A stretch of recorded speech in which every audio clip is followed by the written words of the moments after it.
அருளும் அந்த அருணகிரி தமிழில் மனம் மகிழ்ந்தாடி நின்ற முருகன்.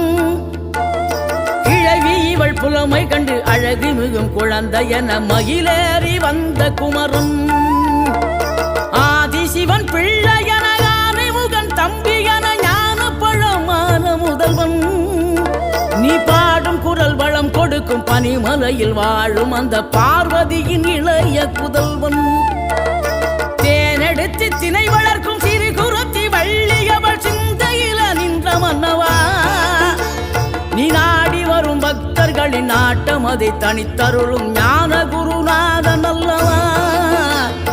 ஞான குருநாதன்